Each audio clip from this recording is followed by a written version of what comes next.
အားလုံးပဲမင်္ဂလာပါကျွန်တော်တို့ဆက်နေပဲဖြစ်ပါတယ်ဒီနေ့ဗီဒီယိုလေးမှာတော့ကက်ကမှာမြန်မာသားမမှန်ရင်ဘယ်လိုလုပ်ကြမလဲဆိုတာပြောပြပေးပါမှာဖြစ်ပါတယ်အရင်ဆုံးစားဖောက်သွေးဆိုတဲ့အလေးကို play ဆိုတာတားထောက်ထားမှုလိုပါတယ်ပုတ်ရေအဲ့လေးရပါပြီဆိုရင်ကျွန်တော်တို့အဲ့ထဲဝင်လိုက်ပါမယ်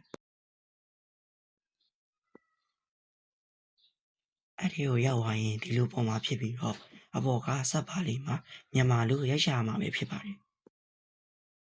ကျွန်တော်တို့မြန်မာလူရိုက်ရှာလိုက်ပြီဆိုရင်ဒီလိုတွေပေါ်လာမှာဖြစ်ပြီးတော့ကိုကြိုက်တဲ့ file ပုံစံကိုယူပြီးတော့ down ပေးလို့ရပါတယ်ကိုကြိုက်တဲ့ file တွေ့ပြီဆိုရင်ကျွန်တော်တို့ဒီနားက download ပုံစံလေးကိုနှိပ်လိုက်ပါနှိပ်လို့ရှိရင်အမှန်ကြီးလေးပြသွားဆိုရသွားပါပြီ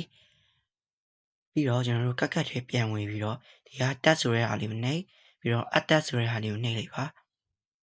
ပြီးတော့ file လေးကိုသွားပါမယ်အမှအပေါ်ကဘားလေးမှာ my file ဆိုတာကိုလိုက်ရှာလိုက်ပါmy file ထဲကိုရောက်ပြီဆိုရင်ဒါအရင်တော့ကျွန်တော် down ထားရပြီပေါ့နော်ခုကနောက်တစ်ခုထဲမှာဖြစ်တဲ့အတွက်အဲ့လေးကိုနှိပ်လိုက်မယ်ပြီးရင် my file ကိုနှိပ်မယ် my file ကိုနှိပ်ပြီးသွားပြီဆိုရင်ကျွန်တော်တို့ကဒီ sub file tree ဆိုတဲ့နေရာလေးကိုရောက်လာမယ်ပေါ့နော်အဲ့မှာကျွန်တော် file ကိုနှိပ်ပြီးမြန်မာကိုနှိပ်လို့ရှင်ဒါကျွန်တော်တို့ down ထားတဲ့မြန်မာ file တွေပေါ့အဲ့ဒီကနေကိုကြိုက်တာကိုရွေးလိုက်မယ်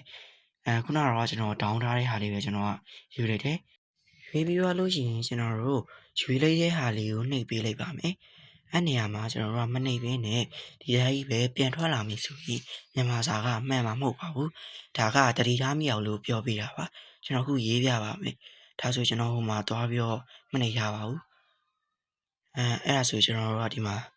ဒါမြန်မာစာမမှန်ဘူးအဲ့ဒါပြောတဲ့အတွက်ကျွန်တော်ကဒီနားက font ဆိုတဲ့ဟာလေးကိုပြန်နှိပ်ပေးလိုက်ပါ font ကိုနှိပ်ပြီးတော့ရှိကျွန်တော်တို့ခုနက my font မှာအဲ့ဒါမှမနှိပ်ခဲ့ဘူးအဲ့ဒါဒီမှာနှိပ်လိုက်မယ်ဆိုကျွန်တော်တို့ကမြန်မာစာကိုမှန်အောင်ရေးလို့ရပါပြီပဲဖြစ်ပါတယ်ကျွန်တော်ရေးပြပါမယ် okay အဲ့ဒါဆိုကျွန်တော်တို့မြန်မာစာမှန်သွားပြီပဲဖြစ်ပါတယ်